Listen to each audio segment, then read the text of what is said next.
شكرت ربي وربي يفيد وخيره بخيره ليس يفيد شكرت ربي وربي يفيد وخيره بخيره ليس يفيد هو الإله لا إله غيره وانقاد لي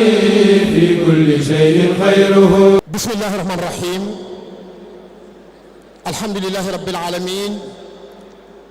الحمد لله وصلى أبدا على الذي به لنا الهدى بدا سيدنا محمد وعلى آله وصحبه سوي النوال والي. barke borom Taïf bokk yi tedd yi sang yi tedd yi assalaamu aleykum wa rahmatullahi taala wa barakaatu. noo ngi nuyu ñëpp di ziar ñëpp di teg nuyoo bi ak ziar bi ci loxol sunu kilifa l'infatigable ambassadeur Serigne Mamor moom Cheikh Mouhamadou Moutala. bu nu ko tuddee tudd nañ mboolem kilifa gu mu àndal Serigne Abdoulaye Serigne Maam Cheikh Anta njaboot Cheikh Moutala gi fi nag ñëpp di ziar bu baax Serigne Lamine Mbacké moom Serigne Maam Thierno Serigne Moutala Amar ak waa confédération bi Serigne Mara Touré Serigne Mor Touré ñoom ak Serigne Moubarak Lo. xam naa dañuy wax ne ak soxna yi soxna Assou Mbacké bu Cheikh Mouhamadou Moutala ak daayira yi fi nekk yëpp ak fun man di jógee daayira yëpp ñëw nañu. kon sëñ Mour Thiam dama lay jox kàddu gi rek comme ni ma ko waxee léegi ku guddee doo guddal te dimanche dafa gàtt kon xam naa rek ñu ngi sant bu baax sëñ Ahmadou Mbacké ci waxtaan wu am solo bi nga xam ne fàttali na sëñ Mour Thiam bismillah.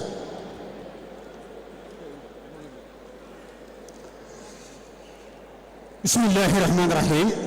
barke Cheikh Abdoul Ahad. asalaamaaleykum wa rahmatullah. bokki jullit yi bokki taalibe yi kàddu yi gàtt rek. kàddu yi sant bokk yi ñu bokkal liggéey bi te ñu jóge ci gox yu fasanti ko teew si fii ci jataay bi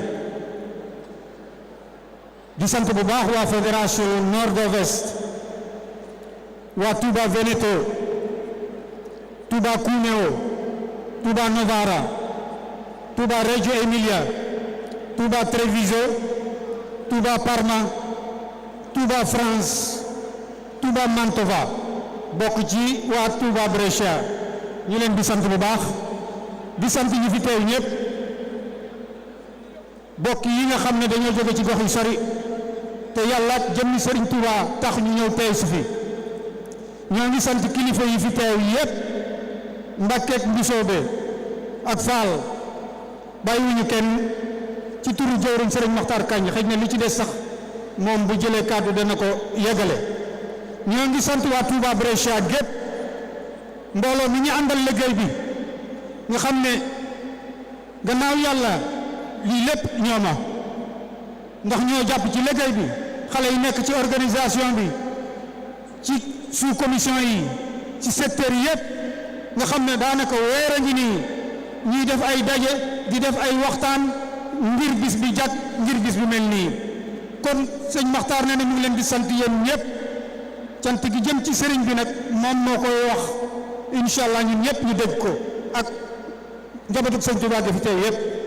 kon dongo yi rek lañ doon sant ak ñi ñu àndal liggéey bi di sant waa audiovisuel télévision yi ñi ñu àndal ndax barki dem ba léegi bi sëriñ bi accès aéroport ba tey ñoom ñoo ànd ak ñun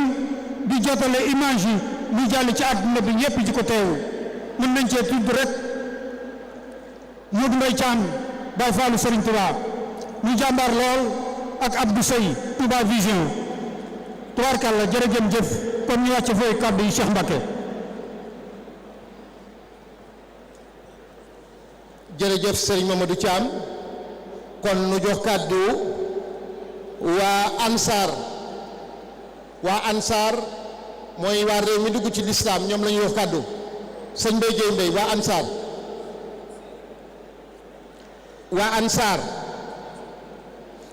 kon dafa mel ne waa Ansar accès guñu kon ñoo ngi jox kàddu gi signor Idriss Inia della CGIL prego. Io chiedo gentilmente a tutti gli interventi di essere molto brevi, massimo 3 minuti, grazie. ñoo ngi ñaan ñëpp lu mu gën a gàtt rek moo gën ñetti minutes lañ leen may. salaamaaleykum che la pace sia con voi. Oggi è una grande festa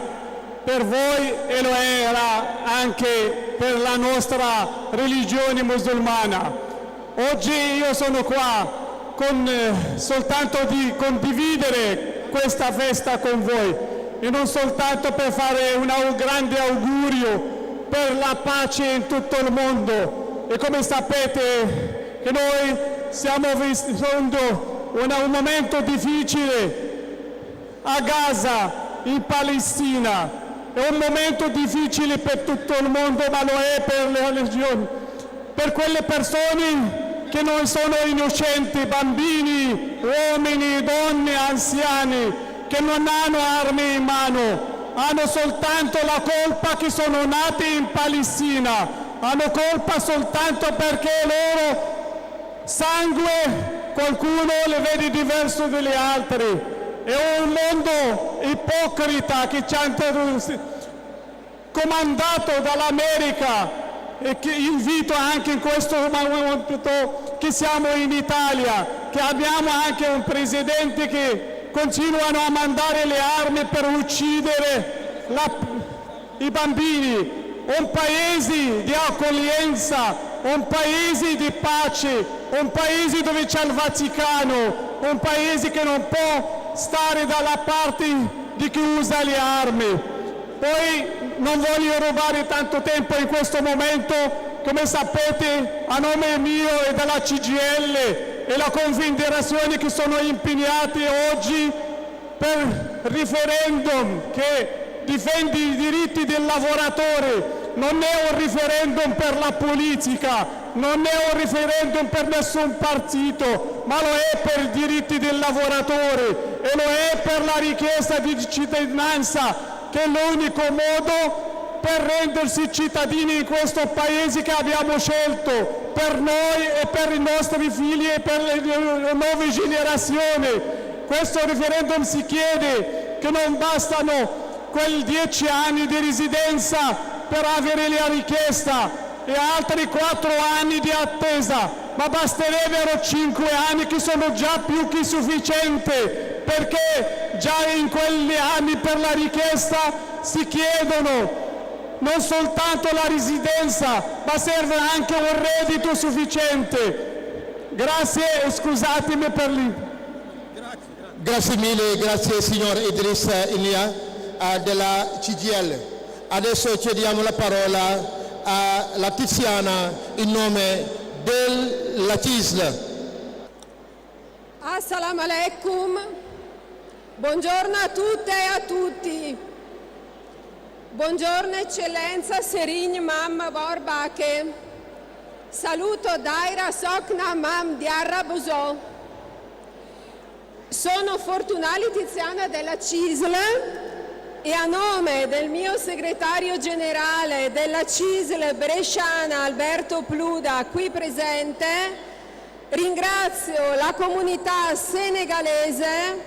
la comunità Murid per l'invito. Sono qui presenti delegazioni di dirigenti della CISL bresciana e della CISL lombarda ed è per me un onore portare il saluto della CISL, il sindacato dei lavoratori, in questa giornata speciale dedicata alla memoria e all'insegnamento di Sheikh Ahmadou Bamba, guida religiosa e morale che ci parla ancora oggi con forza. Il suo messaggio di pace, giustizia e dignità ci richiama al valore universale del lavoro, della solidarietà e del rispetto reciproco. Valori che come CISL portiamo avanti ogni giorno al fianco delle lavoratrici e dei lavoratori, italiani e migranti, spesso impegnati nei settori più duri,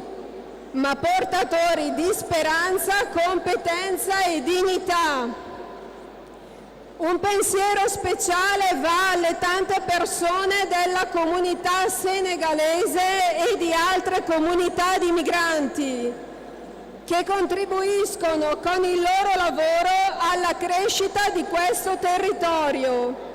e che spesso affrontano difficoltà e discriminazioni. La CISL è e sarà sempre al loro fianco per i diritti, per la sicurezza, per il riconoscimento del valore umano e professionale di ciascuno. Oggi celebriamo non solo un grande leader religioso, ma anche un testimone di libertà e un promotore della dignità umana.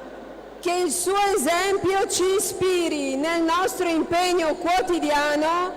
a difendere i diritti delle lavoratrici e dei lavoratori,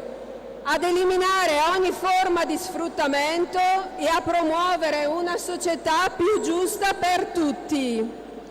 Ora vi lascio proseguire con i lavori di questa splendida giornata. Jerejef Yendulek Jam. Grazie mille la signora Tiziana per questo bellissimo messaggio. Devi passare di qua, volevo salutare. Grazie mille. Adesso chiediamo la parola al dottor Yahya Pallavicini della Coreis. Bismillahirrahmanirrahim. Assalamu alaikum wa rahmatullahi ta'ala wa barakatuh. Alhamdulillahi rabbil alamin wassalatu wassalamu ala sayyidina وحبيبنا وقرة عيوننا محمد صلى الله عليه وسلم. Grazie all'associazione dello Sheikh Ahmadou Bamba per questo nuovo invito di fratellanza spirituale, di vicinanza spirituale in questo giorno della festa della Eid. Dopo la Eid al-Adha, riuscire a venire da Milano, dalla nostra umile moschea Al-Wahid di Milano, qui vicino a Pontevico, dove lo Sheikh Ahmadou Bamba è stato e venuto e ha ispirato una comunità, ha ispirato una baraka Muhammadi, che ha ispirato una comunità di musulmani in Lombardia, a Pontevico, a Brescia e in Italia. E da parte della Coreis, comunità religiosa islamica italiana, siamo molto onorati di essere qui e di essere vicini spiritualmente e fraternamente per il grande esempio che voi date come profondità spirituale dell'Islam in Italia e in Europa e nel mondo. È una baraka Muhammadi che ispira i cuori e le menti, ma anche le azioni, e l'azione sociale nel lavoro e nella famiglia, nello studio e nei giovani è un modello che lo Sheikh Ahmadou Bamba radiallahu anhu ha ispirato al movimento e alla via del metodo della Muridia, e che alhamdulillah voi rappresentate con grande dignità, con grande profondità, ed è un esempio per la vita di tutti i musulmani, di tutti i fuqara, di tutti i credenti e di tutti i cittadini a Pontevico, in Lombardia, in Italia, in Europa e nel mondo. Quindi grazie di questo invito, grazie di questa fratellanza, grazie di questo modello e grazie di aiutarci a essere insieme compagni del profeta, seguire il modello del profeta Muhammad sallallahu alaihi wasallam grazie all'insegnamento dei maestri come lo Sheikh Ahmadou Bamba radiallahu anhu. Wassalamu alaikum wa rahmatullahi ta'ala wa barakatuh. Wa alaikum assalam wa rahmatullah. Dottor Yahya Pallavicini, grazie. Adesso cediamo la parola al signor Faustino Gatta. Un applauso per signor Gatta, un applauso. Questa persona che 26 anni fa firmò questa proclamazione in presenza di Sheikh Mohammed al-Murtada, figlio di Sheikh Ahmadou Bamba Khadim Rasoul. Un applauso meritato al Faustino Gatta. È stato decorato il Presidente della Repubblica del Senegal. Vedete la decorazione. Grazie, anche se c'è un po' di calma è meglio. Buona festa a tutti, un saluto anche da parte mia a tutti gli illustri ospiti.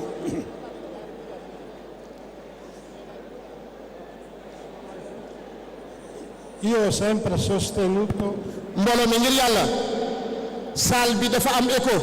nañ ñu may dégloo ngir yàlla. Devo gridare più forte, no? Nei vari incontri ho sempre sostenuto che mi ritengo fortunato di avere incontrato l'immigrazione nei senegalesi Mouride. Difatti in questi giorni, in questi mesi, si sta facendo una ricerca con le università, con il contributo dell'Europa, della Comunità Europea, e anche a Brescia si è rilevato che ci sono presenti molti senegalesi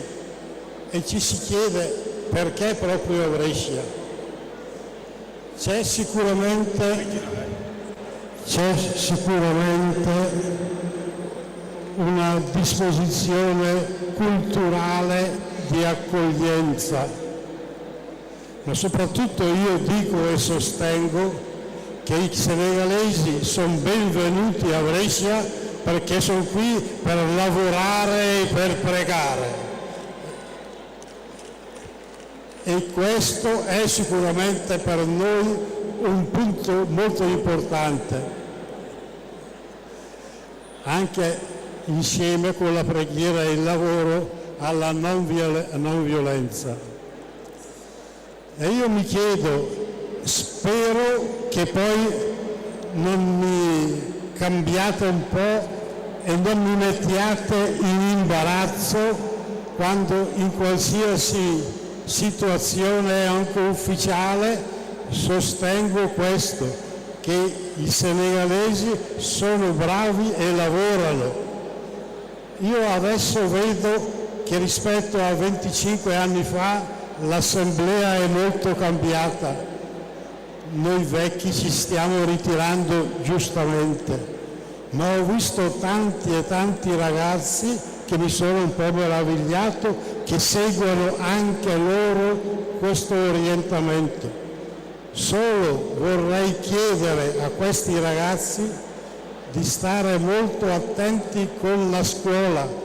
lavoro, preghiera, ma adesso tocca a voi giovani anche entrare con l'istruzione, con la scuola.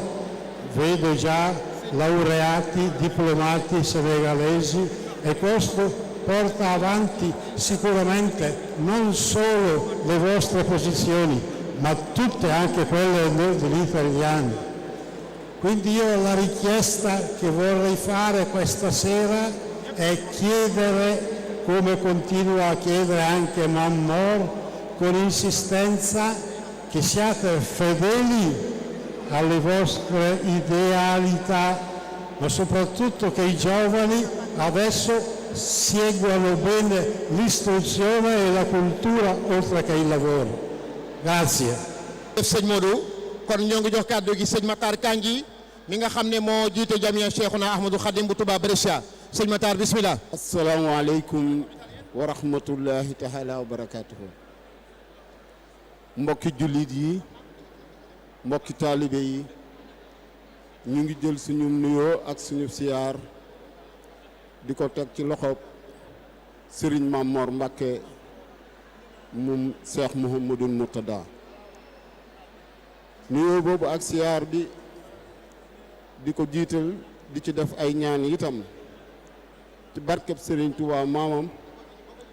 ak barkeb Cheikh Mouhamadoul Mourtada, yàlla yàggal ko fi lool te wéral ko di ko ñaanal itam magam ju tedd ji Cheikh Mouhamadoul Mountakha moom Serigne Bassirou Mbacké ñu ànd ak moom liggéeyam bii mu naal ngir maanaam léegi ñun taalibey murid yëpp ñu ngi jégalu bu baax tey jii nag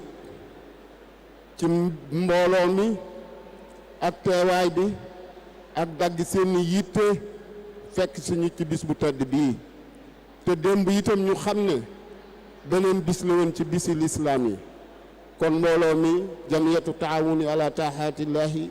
ñu ngi leen di nuyu baax di leen siyaare di leen jéggalu ci coono yi di leen sant bu baax di am cantu xol ak cantug yëg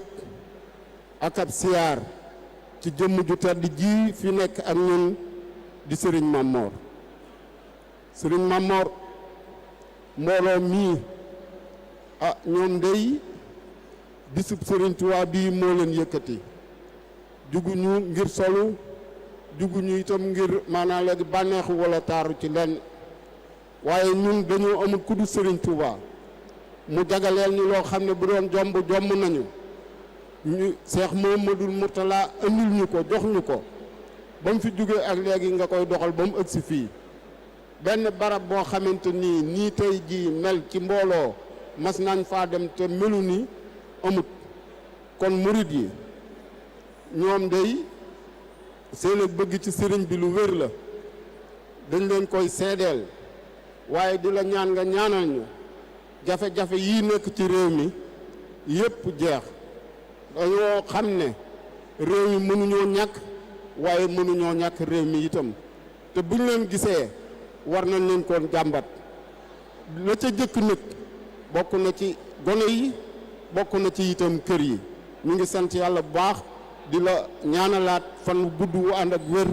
di sant soxna Assu Mbàkke itam ak mboolem njaboot ak sëriñ Cheikh Mouhamadoul Mourtala gi di dellusiwaat itam di sant daayira soxna jaara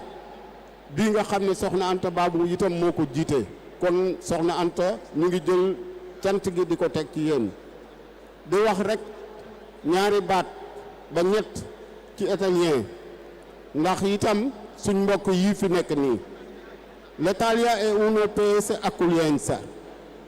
con cui ha accolto tutti noi. A dire la verità, noi abbiamo il dovere di amare, di proteggere questo paese qua, che ci siamo. Vogliamo dire anche una piccolissima parola, ma è vero. Noi amiamo Italia, veramente. Abbiamo bisogno di voi come voi avete bisogno di noi. ñu ngi gàttal foofu ci italien yi di sant itam bu baax ak a gërëm onorevole Soumahoro mënta ñàkk ñu tuddaat ci aw turam bu ngeen ma ko baalee itam di sant professeur bu Konaté mu nekk nit kenn koo xamante ni ci ñun la bokk waaye Pontevico ak liggéeyub Serigne Touba bi ñor ko moo tax ñu bëgg koo sant fii seedeel leen ko ngeen xame ko noonu sëñ Mor liggéeyub Serigne Touba bii ñi ko sosal di jëwriñ yi jaral na leen lu nekk ci àdduna ñu ngi fi mësuñu fee jóge bàyyiwuñu seetaanuñu lépp lu ñuy def ñoo taxaw ca kanam féete ñu ci ginnaaw itam kon ñu ngi leen di sant bu baax di leen gërëm di wax wa asalaamaaleykum wa rahmatullahi taala wa barakaatu jërë ngeen jëf wa salaamu. kon ñu bokk déglu ki nga xam ne moo toogal réewu Sénégal fii ci Milan muy le consul général monsieur Djibril Fofana ci di ko sant taxawaay mu rafet jox ko kàddu gi di ko déglu. asalaamaaleykum wa rahmatulah wa barakaatuhu maa ngi nuyu sëñ Mamor Mbacke ak délégation nga xamante ne ñoo jóge Sénégal ñëw fi tey di leen di souhaiter un bon séjour en Italie di nuyu sëñ Mokhtar Kandji président association Cheikh Ahmadou Bamba bi nga xamante ni ñoom ñoo am initiative organiser journée bi di nuyu dignitaires religieux yi nga xamante ni ñoo fi teew tey di nuyu autorités italiennes yëpp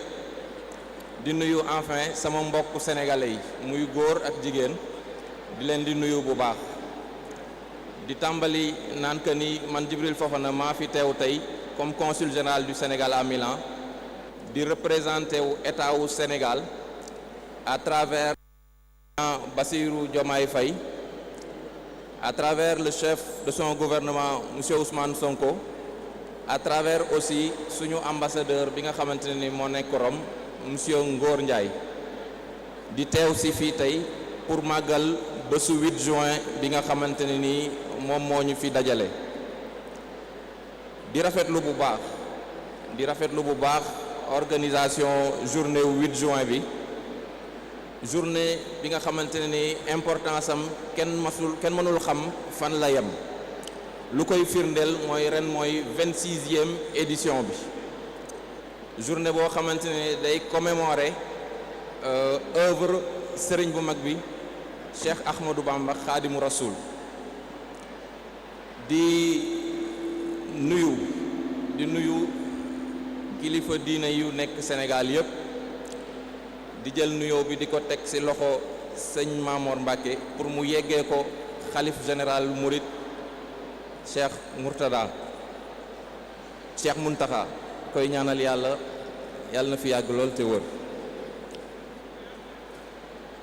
di nuyu enfin Serigne Mamor Mbacke bi nga xamante ni soo leen ma permettre mën naa ne c'est une personne boo xamante ni envergure am c'est multidimensionnel ndaxte Serigne bi mu ngi ci école coranique yi mu ngi ci institut islamique yi mu ngi ci université yi lépp pour li nga xamante ni mooy tabax nit mooy tabax croyant te mooy tabax koo xamante ni dina mën a insérer wu fépp fu mu mënta dem. donc ñu ngi koy di nuyu œuvre am bi nga xamante ne nii moom la nekk di tëral suñu dëkk Sénégal ak ci àdduna bi yépp ci nit bi nga xamante ne nii moom lay tabax moom laa bëggoon si vous permettez tuuti rek ma am ci benn waxtaan naam sa dinañ ci waxaat ci daje yu gën a mag mais bëggoon naa nit kooku ñu taxaw tuuti wax ci moom ndaxte nit ki moom mooy taalibe bi moom mooy immigré bi moom aussi moom mooy citoyen bi naam taalibe bi mu ngi su nekkee wàccoo na ak li nga xamante ni moom la ko sëriñam digal mooy liggéey ak jaamu yàlla yaakaar nañ te am nañ gis-gis bu rafet ci immigré yi nga xamante ne ni ci taalibe yi nga xamante ni ñoo nekk fii ndax autorité yi nga xamante ne ni daje nañu ak ñoom muy syndicat bi mooy préfet bi ñëpp ñu ngi rafetlu teewaay bi nga xamante ne ni moom la communauté mouride bu Brescia am ci dëkk bi donc yaakaar naa que ni le taalibe mouride mu ngi wàccoo ak li nga xamante ne ni moom la ko sëriñam digleel. bëggoon naa ñu wax tuuti nag ci immigré bi ndax immigré bi su ñëwee mu nekk ci biir dëkk bi fii am na loo xamante ne ni moom mooy obligation ak moom mooy devoir yi nga xamante ne ni moom la am. obligation bi mooy dafa war a nekk en adéquation ak loi ak règle yi nga xamante ni ñoom la dëkk bi tëral loolu daal lañ koy digal mu insérer wu bu baax insertion mooy tax mu mën a nekk un citoyen modèle moo tax mu mën a nekk un immigré modèle. comme aussi am na ñoo xamante ni yàgg nañ fi lool mais presque fii lañ dëkk léegi ndax am nañ fi njaboot seen doom yi ñu ngi ci dëkk bi. insertion boobu dina tax seen nekkin ci dëkk bi gën a am solo gën a yomb mais nit kooku tamit citoyen boobu tamit bëgg nañ par rapport ak ñun ñi nga xamante ne ñoo fi teewal suñu dëkk citoyen boobu am un certain comportement par rapport ak li nga xamante ni moom moo ñu fi teewal ñun ñëpp mooy consulat bi moo tax ñun ñu ngi leen di tàllal suñu loxo di leen di wax que ni comportement bi nga xamante ne moom ngeen di am ci autorité italienne yi bëgg ngeen am ko ci ñun dugal seen loxo ci fonctionnement consulat bi dugal seen loxo ci melokaanu consulat bi ndaxte consulat bi nekkul leneen lu dul vitrine Sénégal su taaroo alors ndamu askan bi yëpp lay doon su nekkee nag nekkul loo xam ne dafa rafet duñ ci anergué duñ ko bàkkoo duñ ko ndamoo moo tax ñu ngi leen di tàllal suñu loxo di leen di wax que ni alors ñu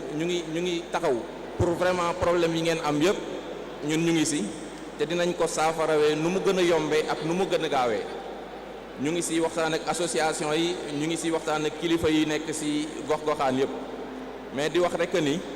taxaw nañ pour vraiment jàppale leen ci li nga xamante ni mooy seeni soxla fii ci Italie lépp loo leen yaakaar ni suñ ko defee liggéey bi dina baax ñu ngi leen ci tàllal suñu loxo di leen di déglu di leen di wax que ni pare nañ pour def ko incha allah ci liggéey boobu nu mu gën a rafetee ak nu mu gën a gaawee. di wax aussi que am na yenn enjeu yoo xamante ni bëgg nañu ñu waxtaan ci plus tard ñu ngi door a ñëw ñu ngi door a toog waaye communauté sénégalaise bu nekk fii ñu ngi jàkkaarloog yenn problème yu mag. benn bi mooy xale yi nga xamante ni autorités italiennes yi souvent maanaam les services sociaux dañ leen di teg loxo loolu war nañoo seet nuñ ciy waxtaanee ba saafara ko ndaxte jeunesse ou bien dëkk bi nga xamante ne ni dafay perte jeunesse am dafa nar a hypothéquer avenir am donc ñun ñi nga xamante ni ñun ñooy parents yi ñun ñooy wayjur yi ñun ñooy responsables yi war nañu seet nan la ñuy waxtaanee pour que problème yooyu muy problème mu xale yi ñu mën koo résoudre. ñu bañ a hypothéquer suñu avenir ndaxte ku sàgganee ndawam rek mën nga hypothéquer un tout peu sa avenir u dëkk di mujjee di naan di tàllal suñu loxo sëriñ bi di koy naan bitim réew métti na ñu ngi koy tàllal suñu loxo pour que suñu nekkin fii yomb pour que nit ku nekk li nga fi wut si yàlla defal la ko di tàllal loxo tamit sëriñ bi pour que mu ñaan jàmm am suñu dëkk ndaxte jàmm si la lépp xaj te su fa jàmm amee rek ñun ñi nga xamante ni tamit ñoo nekk bitim réew dinañu am jàmm loolu moo nekkoon lu ma bëggoon waxtaan ak yéen di yaakaar am yeneen jotaay yoo xamante ne dinañ mën a échanger lu bëri maa ngi leen di gërëm bu baax di gërëmaat sëñ Mamor Mbacke jërë ngeen jëf asalaamaaleykum wa rahmatullah hamitumal yasimuni min darar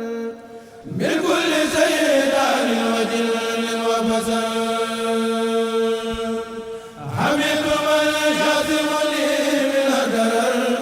من كل سيئة وجل وبسل